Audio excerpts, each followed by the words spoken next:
Ah, beautiful. I look so prepared, guys. I look like a prepared streamer now. Hello, everyone. Thijs here again, and this time following up the last card reveal that we already had to another card reveal, as a lot of cards have been revealed once again. The first card that I want to talk with you about and that got revealed is the Raiding Party. New row card, 3 mana, draw 2 cards from your deck, add a weapon as a combo effect. 3 mana, draw 2 is a very common way of drawing. We already have the Mimic Pot in Rogue, we have Arcane Intellect and a lot of cards that are 3 mana, draw 2. But this is kind of a card where you can also use it as a 3 mana, draw 3. What I really see a lot of potential for this card is also in the current Kingsbane Rogue decks. The Kingsbane Rogue decks are really wanting to draw just the weapon. I think this card is very good in Kingsbane Rogue, as even if you don't draw the pirates that you can already play, the 3 mana pirates, just drawing the weapon is already great. So 3 mana, draw the weapon is something that the Kingsbane actually really wants to do. They play the Shiny Finder already in the decks, but this is a great card that you can also just play even as an addition, but maybe just as itself to play in the deck. But maybe it might also be a good card in a more of a pirate rogue deck. We have seen already quite another few cards that also lean towards that we are getting a little bit of a pirate rogue expansion. So maybe has some potential there as well. Might be a little bit too slow there. And next up, a very big card here for the Priest. The Grave Horror. 12 mana, 7/8. Taunt costs 1 less for each spell you have cast this game. Very interesting card here for the Priest, and especially for the current Priest decks that we already have seen around. We see that there is a lot of Resurrect Priest already in the meta. Also the more Spellstone based or the legendary spell based Priest also. And what they are doing is they are playing a lot of big minions and then try to resurrect it, and so make a very good game plan around that. The great thing about this card is, one, it is a very good one to resurrect from your Spellstone, from all your kind of effects, but it's also a very good card itself. You can just play this card in your deck, play a lot of Shadow Visions, play a lot of different spells, and suddenly this card can become a very cheap taunt to just play on the board itself. So it has a lot of potential in the way of Big Priest. It is kind of like a Mountain Giant in a way, I feel, for Priest, if you can play enough spells in the deck. So it has like a lot of potential. If you will play the card at the end, like, does it swing enough to have like such a big taunt? I think it has the potential. So it definitely is a card that I think is very interesting to consider in the more bigger Priest decks that people currently play on ladder. Next up, an Untamed Beastmaster, Untamed as well. 3 mana, 3/4. Whenever you draw a beast, give it +2/+2. Very interesting card in the way of it already having a very strong stat line itself. It is a 3 mana, 3/4. So it has already a very solid stat line itself. You don't really get punished much for playing this card in your deck, and there is like a little bit of an upside effect in if your deck is really requiring, or if your deck is really running a lot of beast. You can maybe also synergize it with, like, if there will be cards later that just draw beasts specifically for a more of a combo based deck, in maybe Hunter. Besides that, I think this card is not strong enough in Constructed. It might be a very reasonable arena card. But the deck where you can play it in is like maybe in a Quest Hunter deck, what I was thinking. You complete the quest, you play this card, and then you just summon a lot of Raptors. And this card is just going completely out of control. So I was already thinking this card a little bit in my Quest Hunter. But besides that, I don't think it is going to be a deck that you can really play in like the current Hunter decks. But we'll see. Maybe there is some sneaky way. Maybe a Baku Hunter can run it or something. Maybe Druid will have some way of it making work. Otherwise, it will need a little bit more synergy. And next up is the Spirit for the Paladin. The Spirit of the Tiger. The newest Spirit is for the Paladin. Stealth for 1 turn after you cast a spell. Summon a tiger with stats equal to it. So this card is very interesting, and I think also very strong if the right cards are there for the Paladin to use it. The Spirit of the Tiger is a little bit of a way of a snowball card, and we will see later a card that is also being revealed. What is a 6 mana card that can summon a 7 mana card that can summon a 6-drop. If you combine very high cost spells with this card, you can make very snowball turns happen, where you can play 2 big minions in a turn. You can also just use like a Blessing on Kings on any minion and you summon a 4-drop. You can play the Bells on any minion and you summon a full board of 2-drops. You can play a Spiker Steed on a minion and you summon a Spiker Steed, what is already very amazing, and you get another 6-drop. So this card is very good. The problem can be that the card is gonna be a little bit on the slow side. Like the value of the card and the potential of the card is definitely there in Paladin, but you have to get the 4 mana 0/3 on. What might be a little bit of the bigger challenge for this deck, but I definitely think that this is a card where you kind of want to maybe do it, and if there is enough benefit for Paladin to play these very high cost spells, it's definitely a card that can also like snowball around. Like it is a tempo swinger, and it is a tempo swinger with the potential of just really swinging the game around. It's also stealth for the first turn. You can maybe play like a meat wagon to get it on, and then you have it in the stealth as well, but you snowball more in that potential. So I'm very hyped for this card. I definitely think this is a card that is one of the strongest spirits, and I will try to make it work. I think this deck card has quite some potential. Next up, the legendary for Rogue. It is Gral the Shark. The Shark is coming to you. When I saw this card, I really had to think a little bit about like how are we making this card work. 5 mana 2/2, eat a minion in your deck and gain its stats. Death Rattle, add it to your hand. So I was thinking like, you eat a minion in your deck and you gain its stat. Like, so you want to really play big minions. There are some cool combos you can do. You can, for example, play the Darkness in your deck, and then you gain the Darkness stats, and then it suddenly is like you gain a 5 mana 22/22, what is not bad. And I was thinking if you can maybe just make a complete Spell Rogue deck by only playing this card, maybe play like the Darkness and maybe play like 2 more big minions, maybe Katoon or something, or Mechatoon. And then it can be like some way of a good card, I think. Maybe Malygos. Like I was also thinking this card can be very good in like a Malygos Rogue deck. So it's a very strange and interesting card here for the Rogue. And there are some combos you can make, it's kind of working well.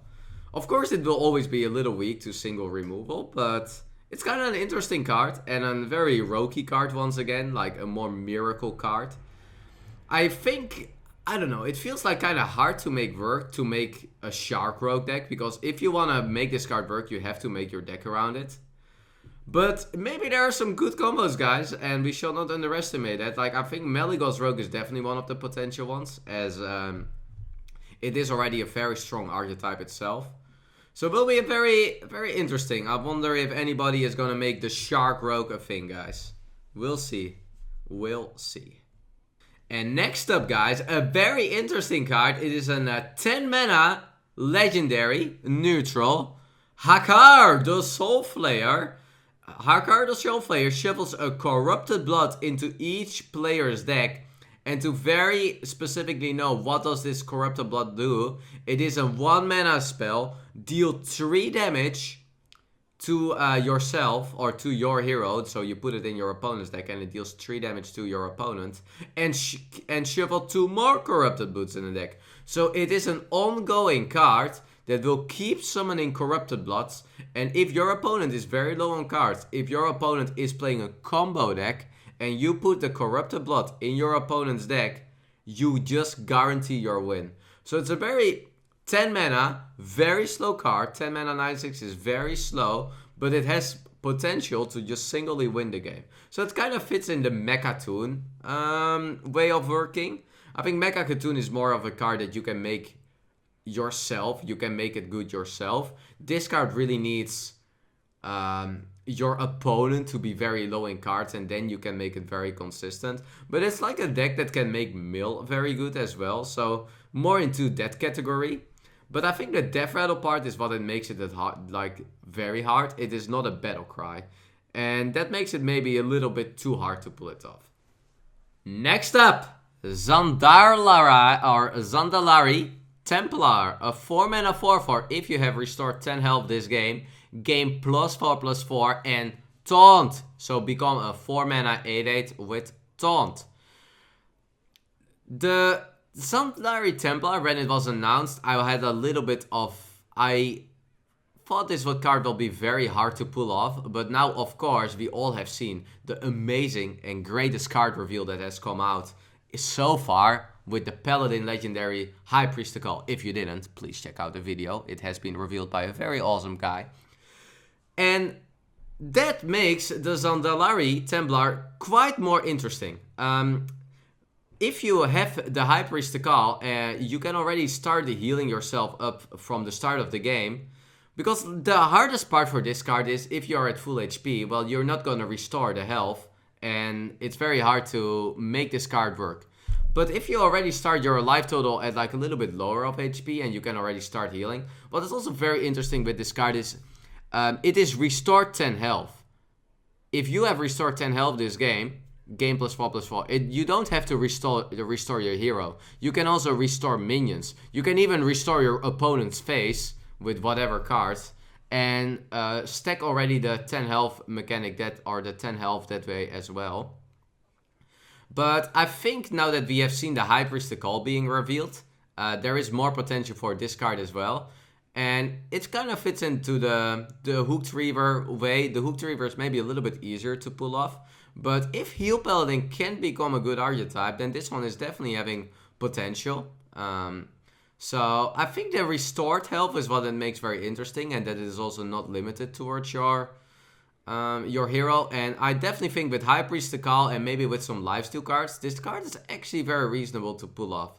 So very, very cool card, and definitely a card that makes Heal Paladin being an archetype that you maybe want to run, because suddenly there is a good win condition, or there is a very good snowball in it as well. Next up, Warmaster Voone, the warrior legendary, 4 mana 4/3 battle cry, copy all dragons in your hand. So a very high value card, and obviously a very good card if you can make it work into a dragon warrior. The very hard part about this card is yet we haven't really seen dragon warrior cards. Like it really, I think we got very big hints already with 2 or 3 cards that really show that we're gonna get a Dragon Warrior expansion, but we just haven't seen the cards of Warrior yet. So it's very hard to review this card without knowing what there will be, but I really expect 1 or 2, at least, maybe even 3 or 4, very good cards for Dragon Warrior. Otherwise, I just don't know what cards like these are gonna be really doing. So I think we should take a look later at this card again. For now, yeah, it's a cool card. It has like high value, but I expect, guys, that Warrior is gonna get some more cards towards the Dragon Warrior archetype. Next up, neutral card, Firetree Witchdoctor, 2 mana 2/2, Battle Cry. If you're holding a dragon, discover a spell. Holding a dragon, discover a spell, also fitting that Dragon Warrior archetype we were talking about. 2 mana 2/2, Battle Cry, discover a spell is amazing. Let's just say it like that. So it's definitely a card that if you play, if you're playing a heavy dragon deck, well, you definitely like to discover a spell and have a 2 mana 2/2. Discover a spell is definitely more powerful than getting a random spell. In some way, maybe sometimes than drawing a spell as well. So very, very strong card. It will definitely see play in dragon decks. The question is, will we see dragon decks? So this is a card that can be a great addition towards these decks, but we really have to see first if there will be a lot of dragons that like to play that. For now, yeah, maybe in Malygos Druid or in Malygos decks you can play this card already. I think in Malygos Druid this card can actually be very good. So, yeah. Okay, and next up, one of the, I think, guys, the best cards revealed so far. This is one of the best cards, and that has maybe not been completely noticed yet, but is one of the best cards out of the expansion. Revenge of the Wild. 2 mana, summon your beast that died this turn. Insane card, insane refill for just 2 mana. If I take a look at this card and I'm just thinking of the potential that this card can be for just 2 mana, I just have to say that I think this is, for now, a top 3 card that has been revealed. If you You can already play it, of course, in Spell Hunter, where you play your Spellstone and get a lot of value from that. But play this deck into just a very, very beast-heavy deck for the Hunter. It doesn't even matter almost what please you play, but just for 2 mana able to resummon. If you play a mid-range Hunter deck and you just only trade your high main away and you just play this card, you summon a 2 mana high main. If you play this and you trade whatever minions away, like just the potential of this card. Of course there are the dream games where you can also like play the Boom Zuka, or what is this called? This card even called? The 8 mana, and you can like trade these, you can summon it afterwards. But summon your beast that died this turn, it just makes so many insane combo potentials. Like it's on the definitely on the power level of play that, and maybe even higher. You have some very good ways you can do this with a Devilsaur, trade the Devilsaur in, and then you can like even go face with the Devilsaur. But I just think in a mid-range Hunter, this card has so much potential. It's just way too good. Play any 4+ minion that is a beast and trade it away, and you can just summon it, resummon it for 2 mana. It's just a Witching Hour for 2 mana, but on steroids, because you can just summon way more beasts. So you really have to take a look at it like a bit as a Witching Hour way, and just that it also resummons all beasts that die. It's just insane. It's just an insane card. Next up, 7 mana, 5/7 Rush Taunt, Amani War Bear. Can be maybe a card that people would like to run in towards the big Hunter decks. Cards like this are more of a filler towards me. Yeah, they have some potential. Yeah, they are kind of cool in Arena. Will DC play in Constructed? I don't think so. It's not gonna be a card that is getting much play in Constructed. It's a beast, definitely a potential for the high big Hunter decks that are around. That's a card value will consider it. Maybe Star Aligner decks can play this, but besides that, not. Maybe Quest Route. Actually, Quest Route, Star Aligner Druid is a card that you can consider this card. Besides that, it will probably not see much play. Next up here is a new weapon for the Shaman, Likkim. Likkim is the new weapon for Shaman, a 2 mana weapon. 2 mana, 1/3, getting a little bit of this. The Spirit Claws flashbacks here. Has +2 attack while you have overloaded Mana Crystal. So, kinda can very potential of becoming a very strong weapon, as a 2 mana 3/3 weapon is obviously very good. But can we make an Overload Shaman deck work? Because obviously you need to play this card to have like you need to play Overload cards to make this card consistently good. Wonder if Overload Shaman can ever be a thing, and this is more of a card you want to play in a cheap Overload Shaman deck. So we of course have the Thunder that can be very good for a 4 mana card that also has like some Overload potential. So maybe maybe there is potential for a token, for a more of a token Overload Shaman deck, and then you want to play this card. But I have a very hard time seeing this class becoming viable. But it's a weapon that can maybe push the archetype a little bit more, but I think it needs a bit more support. Alright guys, and here, the card that I am super, super excited about. High Priest Thekal. So I also had the honor to reveal this card. Very a big honor to reveal this card, to reveal the Paladin champion High Priest Thekal. And what a potential card this is.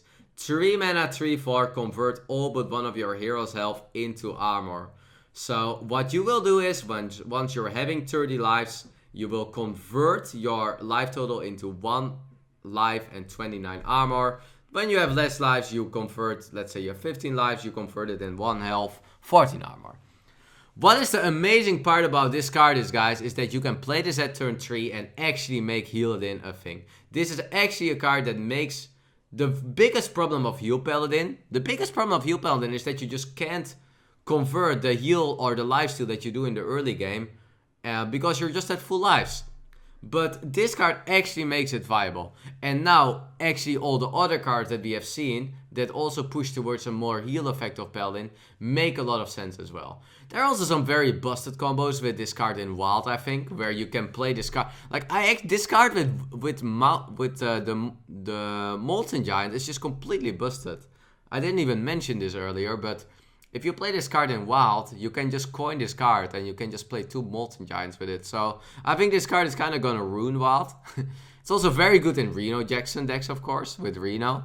So this plus Reno is kind of insane. In Standard, you have, of course, this with Alex Straza, but it's kind of good. What is also very interesting is playing this card with Zola.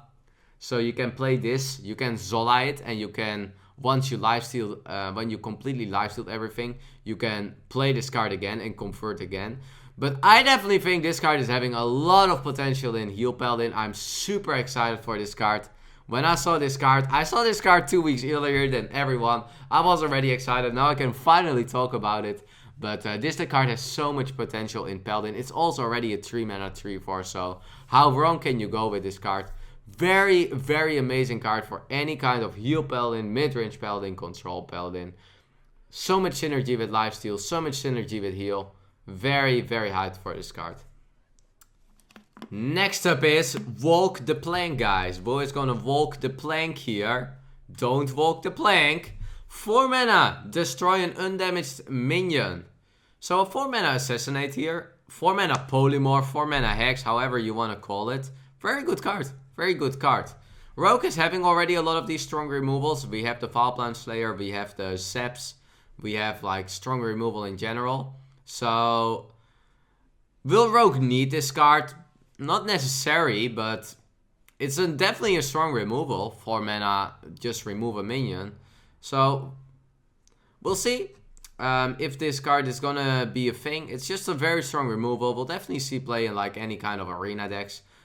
Is it gonna be a deck that you will play in Constructed? It just really depends. Like it's not like Rogue needs this card. Rogue has already strong removal. But yeah, maybe we're gonna play the 4 mana Walk the Plank in our Rogue decks, just because we can. Definitely a good card, and definitely like very once Falspine Slayer will rotate out. This is definitely a deck that people will use instead of it. So we'll see. Can also use this with a preparation and so on. So we'll see if it's getting played. Rabble Bouncer, 7 mana 2/7 taunt, cost 1 less for each enemy minion. So very strong, more of a counter card against aggro. Will it see play? I don't think so. I think it is just too situational. You can also just play the Grizzly, the Witchwood Grizzly in this kind of slot, where I think it's kind of more consistent. Of course, it's kind of okay when you can use this for 4 mana, 5 mana, but you will also have situations where this card is super awkward and super expensive. So, yeah. Not thinking this card is going to be too much seen in Constructed in general. Besides maybe playing in some O-card decks, where it can also be a very strong card to just summon out of an O-card that wants to play in heavy town deck. Soup Fender. Defender making some soup for all of us. 2 mana 1/4. So before you even look at the card and the what it says, a 2 mana 1/4. 2 mana 1/4 is definitely a very strong stat line that we should not underestimate. So that is already something. Whenever you restore 3 or more health to your hero, draw a card. So another one that I feel like very more towards an heal Paladin archetype. And I was thinking of this card, and there is actually quite some potential with this card, because you have Call to Arms in Paladin. And if you know what Call to Arms can do, it's a very powerful card, still very powerful card in any kind of mid-rangey Paladin. So what I very like about this card is I think this card is a bit too weak for an even Paladin. But maybe we'll even see it in even Paladin. I definitely think even Paladin has also potential to become a bit of a healing archetype if you play the right cards. You can play some lifesteal cards. You can play the 4 mana 4/4. I think it kind of sucks for the even Paladin that you cannot play the High Priest Thekal. But we'll see. But this in a heal Paladin is very good. Get it from Call to Arms. Get it with some other heal cards in general. Just getting this out of Cold Arms with a Kangors and you already have almost, you just almost guaranteed draw a card. Like, why would you not play it instead of a Beetle? That's how I look at it. So I think this is a very, very decent card. You have some combinations. You can play it even with a Life Drinker I was thinking about, where you just play it as a combo, a 6-mana combo, and you draw a card. How amazing is that? We'll see. It's just a solid 2-drop. Might see play. Next up is the Blessed Wave. 5 mana removal for the Mage. Deal 2 damage to all minions, overkill, add a random mage spell to your hand. So, it's a reasonable card, and the great thing you can do with this card is that you can of course get, you will see the video guys where you play this card and you just get another one and another one and another one. What is kind of cool. It's kind of hard to put an overkill mechanic on deal 2 damage, because then you obviously need to do it on 1 damage, and I don't know for Mage. Like, Mage has so many good removals that I just don't think this card is getting played. It's too random. Why would you play this instead of the removals we already have in the Mages? So, just don't think it's getting any played yet. Maybe with the rotation there is a little bit more potential, but I don't think the overkill mechanic of this card is making this card... The benefit of the card is just too low at a random card. So... It's too low of a benefit to run this card. It's very hard to make this overkill on this card work. I don't think it will see much play. Mascot Contender. Battlecry. If you control a secret, play a secret from your deck. 3 mana 2/4. What is a card that maybe in some kind of secret decks can be a little bit of more of a tempo swing, as you can play it as a 3 mana 2/4, or it's mainly a 5-drop where you can play this and then you suddenly summon 2 secrets as well. Of course, you can also play a secret at turn 2, play this at turn 3, and then you play another secret. So, mainly for the Hunter and the Mage in consideration. I feel Tempo Mage is just struggling too much. Of course, you can make very strong tempo plays if you go with a Kirim Tor Mage, play a secret, follow it up by the Contender, play another secret. But it just doesn't have that win potential.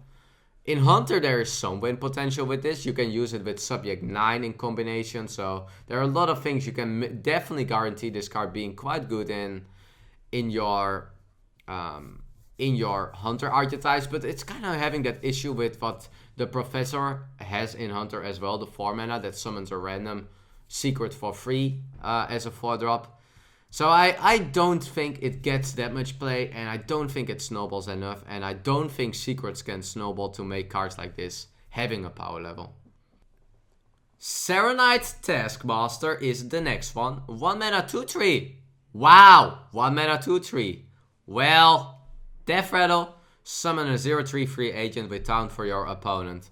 Very anti-aggro card here. 1 mana 2/3 of course, with a negative Death Rattle. The interesting thing is you can of course play this a little bit as a counter card as well, with the free agent to make some resummon effects weaker, what is definitely a thing in the meta as well. But just looking this mainly as an anti-aggro card, very fitting the Zombie Chow. I think this is a little bit of a bigger punish, that 0/3 free agent with Taunt for your opponent. But can be a thing that maybe gets a little bit of play here and there. I think it is it's really an anti-meta card more. So only you will see this if there's a lot of aggro around. You might see it in decks that really need a 1-drop. Maybe Paladin likes to play this, for example. Otherwise, I think it's going to be a little bit of a card that you will not see play till the meta just goes very aggro. Have some cool synergies as well with this card actually, with like an MC tech. You can give your opponent, or you can trade away MC tech and also on. But yeah, we'll have to see. Is it a counter Hedronox? I don't think the free agent is an beast, so I don't think it counts as Hedronox. But yeah. Predatory Instinct. Hello, 4 mana, draw a beast. Oh yeah, it has Taunt. Okay, it has Taunt, but it's not a good counter. It's not a good counter. 4 mana, Predatory Instincts, draw a beast from your deck, double its health. Very, very bad card for Druid, I think. 4 mana, draw a card, or 4 mana, draw a beast, double its health. Of course, you can play this in Heteronox Druid and you guarantee your Heteronox draw. What is like the upside on this card? But I think this expansion might actually get not the... This expansion might actually maybe get some cards that are not very playable for Druid. I don't know if people will be too sad for that, but I think you can of course get Tyrantus from this, and suddenly you draw on 4 mana 12/24 Tyrantus. But I think this card is like, why would you play this card? It just doesn't feel like a card that you really are gonna play. You can make Devil Sword Druid, but why do you want to give double health to these beasts? Like, there is a very little benefit for it. So I just don't see this card getting played in Druid. The Druid cards, we have some very good Druid cards, guys. So if you want to play good, or if you want to play new Druid cards, they have to be very good to replace the current Druid cards. And I don't think this is one of them. Up next is a very new card for Shaman, Haunting Visions. 3 mana, this next spell you cast this turn costs 3 less. Discover a spell. I was directly thinking of Primordial Glyph when I saw this card, as it really is like a very similar card. You discover a spell. This card doesn't make the spell itself cheaper, but the next spell you cast this turn costs 3 less. So what you can do is you can discover a spell and play that spell for 3 less. But you can also play a current spell in your hand and make it cost 3 less and discover a spell. So it's a very 3 mana, you make a card 3 mana, cost less, and you discover a spell. So it's a very, very strong card. It fits the far side a bit, and it's kind of like a far side glyph in a way.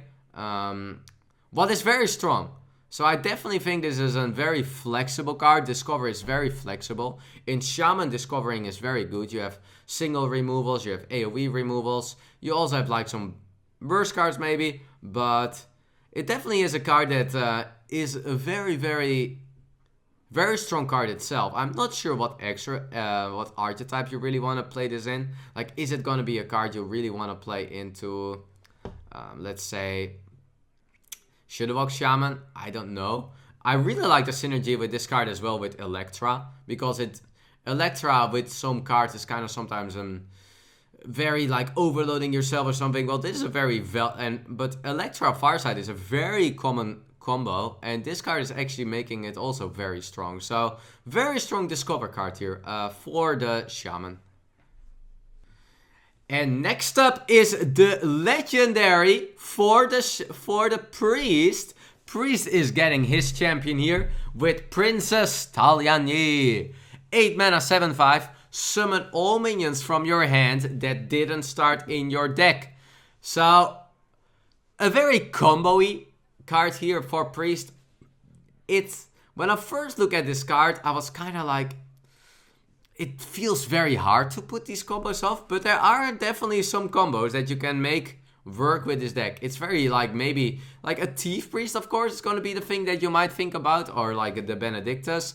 But there's also like Death Rattles with the Bone Drakes, cards like that. Stonehill Defenders adding random taunts to your hand that you suddenly summon for free.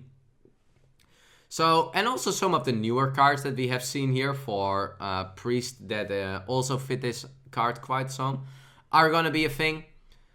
We have there are quite some cards that have good synergy, and the card doesn't need too much to make it work. Just have one Stonehill Defender card in your hand and it's already a little bit of a tempo swing if you pick an Obsidian statue. Like, you can already play this card. If this card just summons one Obsidian statue, you are already very happy. It's a very big swing. So the deck doesn't need too much to play to make it work. Maybe in some way of a Quest Priest is also a very considerable card. A very, very interesting card that you want to make your deck a little bit around to make it work. And Priest has the potential. So we'll see if it gets played, if the archetype is strong enough, and if this card is supporting it enough.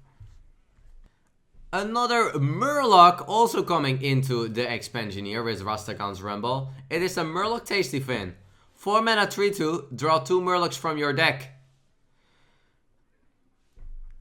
4 mana 3/2 draw 2 is kind of okay, of course, but I'm a little bit worried that it just doesn't fit the Murloc archetype. Like, it's definitely a very strong value card. It definitely has, like, quite some potential in that way, but the problem is Murlocs really want to be fast, and Murlocs don't want to play 4 mana 3/2 Death Rattle cards. It's just very, very, very slow. If it was a Battle Cry, I would really like this card, but with a Death Rattle, it just works against what the Murloc decks want to do, and that's be fast. So I don't think this card is getting much played in any way of a Murloc deck, just because of the Death Rattle being a mechanic that's just not something that Murlocs really want to do. You have to be faster. Overlord's Whip is another warrior weapon that we're guarding this expansion. So warrior getting another weapon in the collection here. A 3 mana 2/4 weapon. After you played a minion, deal 1 damage to it. So Overlord's Whip.